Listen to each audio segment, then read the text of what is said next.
West coast में control से Andrews का और राजेंद्र प्रसाद, और जो मेन आदमी थे, जो नराची कॉरपोरेशन, नराची लाइमस्टोन की ओनर थे, उसका नाम सूर्यवर्धन। उसने इतना अच्छा एम्पायर गाड़ा था कि पूरा KGF हिल गया था। और रॉकी के लिए रॉकी है। वो कभी भी रुकता नहीं, कभी भी झुकता नहीं। रॉकी भाई। एक आदमी ने उससे पूछा था कि मुंबई क्या तेरा बाप का है? तो उसने जवाब दिया था, नहीं रे, तेरे बाप का है, और तेरा बाप मैं हूँ।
ये कहानी आनंद इल्गालगी ने तो सबको बता रहा था, और इंटरव्यू भी लिया जा रहा था उसका। उसने एक किताब लिखा था जिसमें लिखा था, this book is based on true story. लेकिन गवर्नमेंट ने उस बुक को कन्फिस्केट कर लिया कुछ अनजाने रीजंस के लिए। तो उसने बोला था कि रॉकी कभी विलन है, कभी हीरो है, कोई नहीं जानता वो क्या है, लेकिन रॉकी है। और उसने बोला था एल्डोराडो के बारे में। I want to see it. The stone, if it exists. Get an excavation team ready. जितना भी पैसा खर्च हो, let's dig it out. कहाँ भेजना है? कहाँ है आपका शक्तिशिला? कहाँ है आपका एल्डोराडो?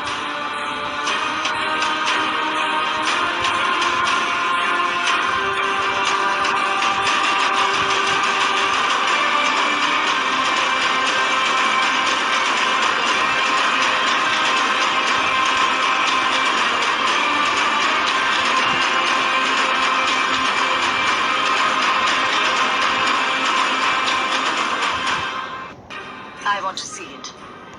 इस line I want to see it, इस लाइन से आनंद इल्गालगी को पता चला कि कुछ आदमी ऐसे भी थे जो स्टोरी में इंटरेस्टेड थे। और आनंद इल्गालगी फिर बोला, KGF का हीरो, KGF का राजा रॉकी, वो भी एक टाइम पे ऐसा था कि उसको भी रुकना पड़ा, झुकना पड़ा। पर हाँ, झुकना पड़ा ये बोलकर तो कुछ गलती कर दिया मैंने, क्योंकि वो कभी भी किसी के सामने झुकता नहीं, वो ऐसा ही था।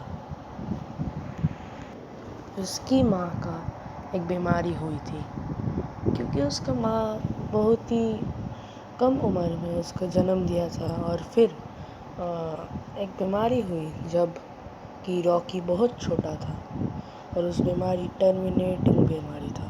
मतलब अगर बीमारी का ऑपरेशन किया तो भी मरेंगे, अगर ऑपरेशन नहीं किया तो भी मरेंगे।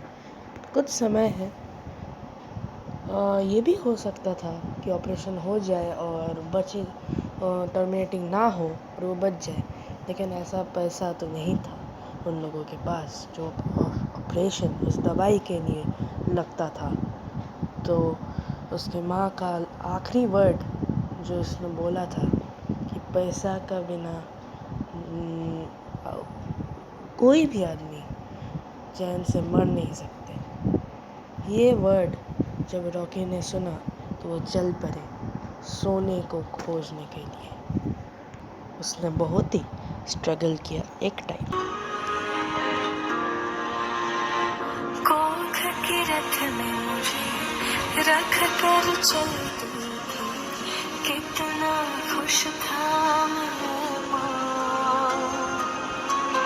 जब मैं घबराया तब तू अपनाया, तेरी चुनरी ही साया था माँ।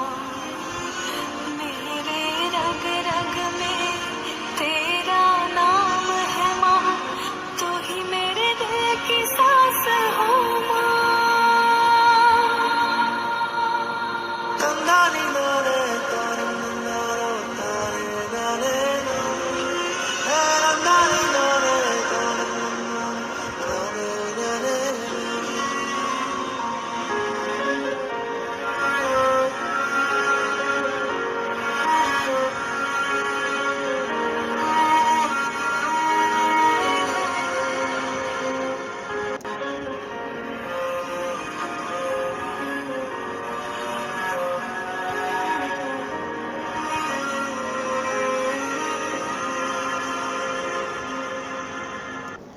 रॉकी मुंबई पे जूते पॉलिश करता था और वो एक नाम देखा, रेमॉन्ड्स सिंस।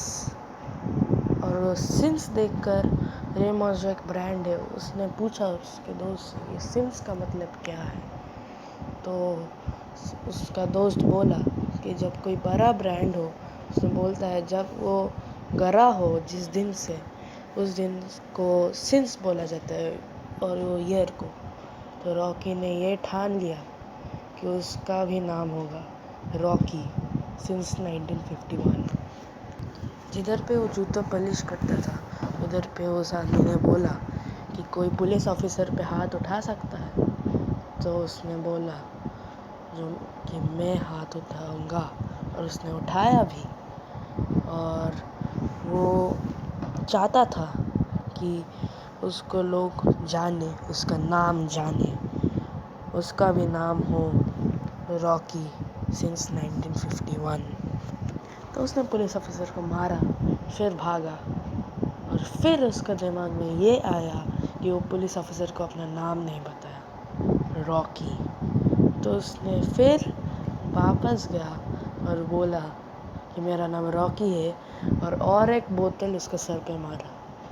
तो ये था रॉकी। और अब शुरू हुआ द राइज ऑफ रॉकी।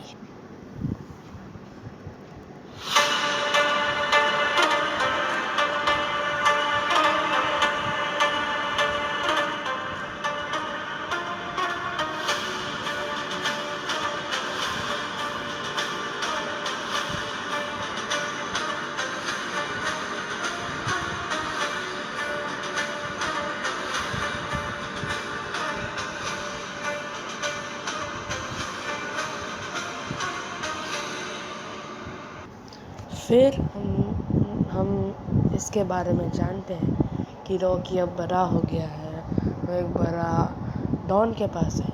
और हाँ, जब वो उस डॉन के पास गया था पुलिस ऑफिसर को मार के, तो उसको पूछा था क्यों मारा पुलिस ऑफिसर को।